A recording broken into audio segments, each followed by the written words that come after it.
Hello, welcome to my channel. My name is Jenny. I'm from Gina K Designs.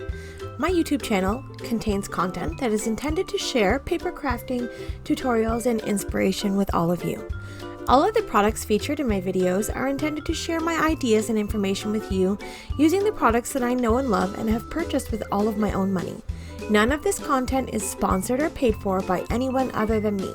These are solely my own ideas and inspiration. I hope that you enjoy. In today's video, we're going to be making a winter-themed thank you card. The focus of this video is going to show you how to make your own little wobbly spring. These can be quite expensive when purchased at a craft store and hobby shops. So I'm going to show you a super cheap and easy way to make these wobbly guys for your cards to make them super extra special.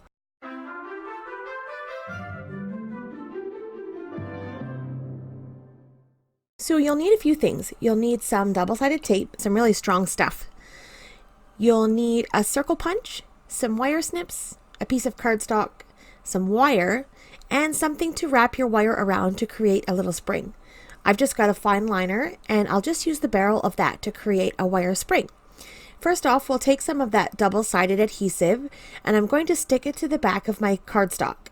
This will create a little sticker, and I'll use my bone folder to press the double-sided tape to the cardstock, and then I'll grab my circle punch and pop out 3 little circles. And I'm going to cut one of them in half. We'll just put those aside for the moment, and I'll grab the wire. I'm using an 18 gauge wire, and it's just a jewelry wire from Michaels. You can use any soft and malleable wire here. So I'm going to take the end of my wire and wrap it 3 times around the barrel of my pen, making sure it's wrapped nice and tight and pressing firmly. Just be careful not to cut yourself with the sharp edges of the wire. Then I'll squeeze it all together, and I'll use my wire snips to disconnect it from the rest of the wire. I'll reshape the little spring a little bit with my fingers to make sure that that's the shape that I want, and I'll just use my tool to sort of bend in this sharp part of the wire so it's not sticking out to poke me. Here's a close-up look at the spring that we've created so far. I'm just showing you the sharp ends here. This is the part that we want to cover up. So I'll take the half of a circle and peel off the adhesive part and cover up that little sharp edge. I've got the sharp piece of that spring underneath the half circle with the adhesive exposed, and I'm going to press it down on top of one of the other circles, pressing the spring against the side with no adhesive on it. For the second circle, I'll use my bone folder to really press down the adhesive over the half circle over the wire and adhere it to the second circle, making sure that everything is secured. This is the reason why you want to use a very strong adhesive tape here, to make sure that it stays together and the little sharp point underneath our half circle is covered. I'm going to do the exact same thing to the other side. I want to take my little half circle with the adhesive and stick it to the exposed sharp end, and I'm turning my full circle with the adhesive towards my desktop surface, and we'll just pop that right on top of the bottom circle, and using the bone folder to press it in very firmly to make sure that it doesn't come apart, and that's it. Here's a close-up look at our finished spring. This is going to be a great little wobbly guide to pop up any element on your card front. It'll press down nice and flat so it's not too bulky, and it's got adhesive on both the top and the bottom so that we can stick it with ease. Now let's move on to making the card part of this project.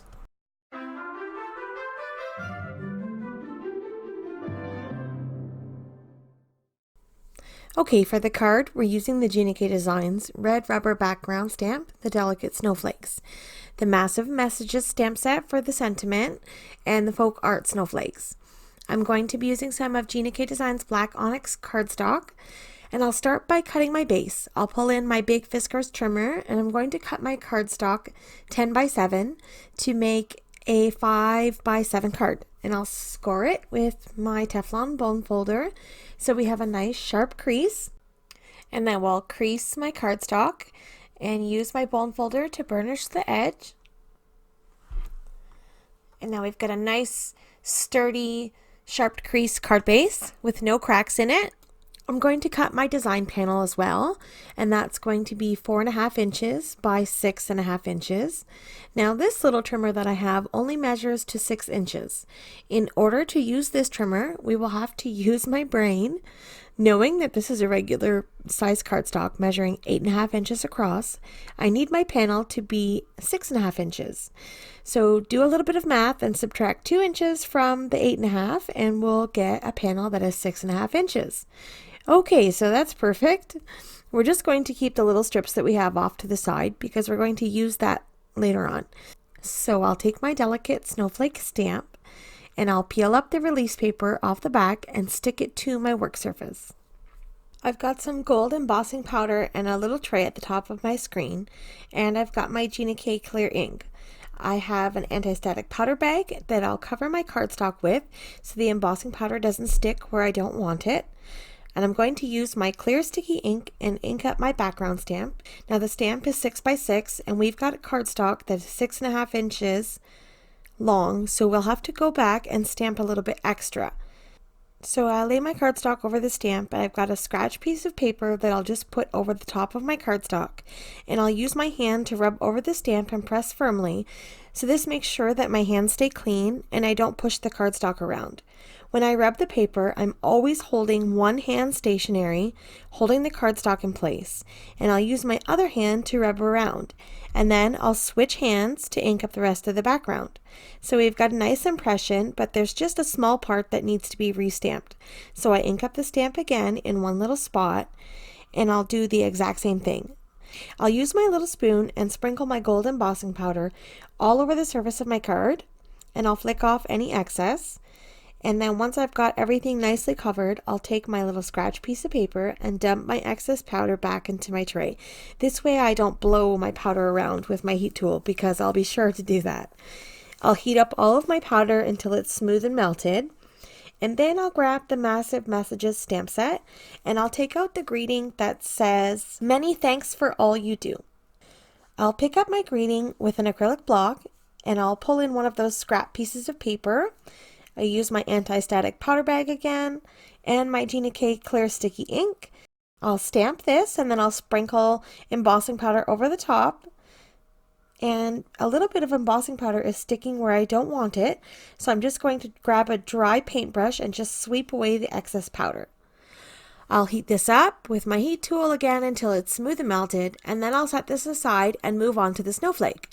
I'll take one of the snowflakes from the set and repeat the same process with an anti-static powder bag, clear sticky ink, stamp, and then heat emboss. And then I'm going to pull in the dies to this snowflake. I have a little template here that I made from white cardstock so that I can lay it over top of my snowflake and make sure that I get that snowflake cut out nice and evenly all the way around. At this point, I don't want to ruin it. I've already worked too hard to get this far.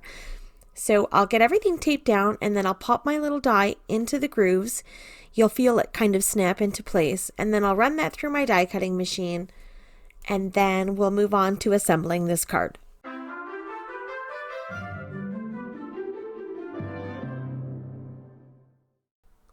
Okay, let's get to assembling this card. I've got a few pieces of craft foam to give my panels some even raised dimension, and I'll just use some Nuvo Deluxe adhesive to adhere these craft foam panels to my card panel. The cardstock warped a little bit from the heat embossing, so I placed my die cut plate on top of my panel along with my big roll of adhesive to put some weight on it until the glue adheres to the cardstock. I'll do the same thing with my sentiment strip. I'll glue down the piece of craft foam. I'll put the die cutting plate and tape back on top of my card to hold everything down while I work on the snowflake. I'll grab the snowflake and my little wobbler guy, and I'll peel up the release paper and stick that to my snowflake. And then I'll peel the other side of the release paper and stick that to my card front. And that's it. This card project is complete. Here is a close-up look at the finished card and our little wobbly popped up snowflake. Now this will press down nice and flat and slip right into an envelope with no troubles at all. I would suggest that you make a pile of wobblers when you have all of the materials out, and then you'll have them for future projects and you can grab them as you need them. I hope that you've enjoyed this tutorial on making your own wobbly guy for your card projects, as well as this lovely winter themed thank you card. So thank you so much for taking time out of your day to spend it here with me. Have a lovely day and we'll see you in the next one. Bye!